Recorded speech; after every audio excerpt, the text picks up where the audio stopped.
taking the time, went on the road, took on Creighton, took on North Dakota, 2 close matches. You get a win against the North Dakota Fighting Hawks.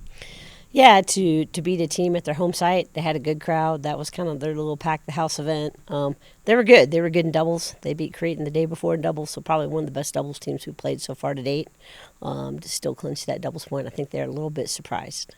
I know you had some travel difficulties getting back from North Dakota, but we won't talk about that. But that does weigh on the team. I mean, you know, it takes a long time to get back from somewhere. Are you worried about your team getting ready for this weekend's match?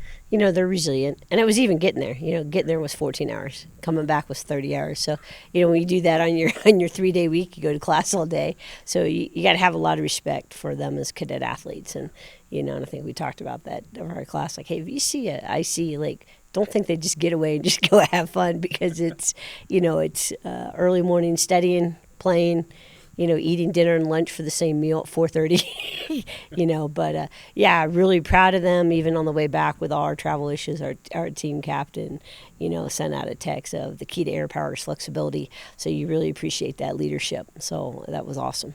Absolutely. And we know, we've talked earlier this season, you don't really have all the pieces you've had before, but I mean, these were 2 close matches, and your ladies are really stepping up this season.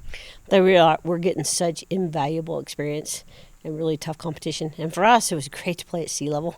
So it was, even if I think we played the second day of that match, just because we made that huge adjustment, you know, getting a match underneath our belt at just that lower altitude, everything's different. We got to work the point a little bit different. So from the first day to the second day, but, you know, how they're growing as a team, how they're bonding, their energy, and every match we're having different people step up, and our senior team captain really, you know, she kind of like, hey, if we can get 2 people on the same day to convert. And it was neat that we hadn't had Isabella Flodine. She clinched the match against North Dakota, and she had lost the first set 6-1. So for her to come back and then clinch, and then our senior captain won in straight sets, and then Courtney Swift, our other senior, who hadn't played a match in, you know, 2.5 years, you know, she was down 5-2 in a huge match and came back and then won that set. And, you know, so the fight and determination, you know, obviously very pleased with our doubles, even all 3 teams. But in the singles, for people, you know, picking up slack and spots and getting that experience is really invaluable. Yeah, absolutely. And that says a lot to the culture that you have for Air Force women's tennis, because, you know, you've been so successful over the last few years, and here's a team that everyone might be looking at and saying, oh, they should have a down year, but I don't see it.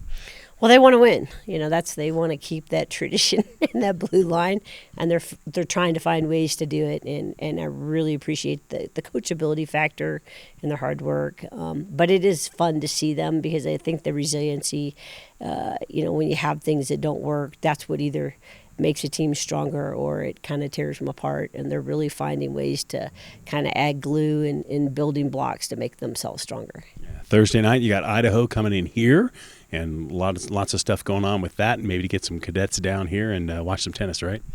Yeah, it's going to be our Pack the House event, so sponsored by USAA, the Empower, for the Title IX this year with women.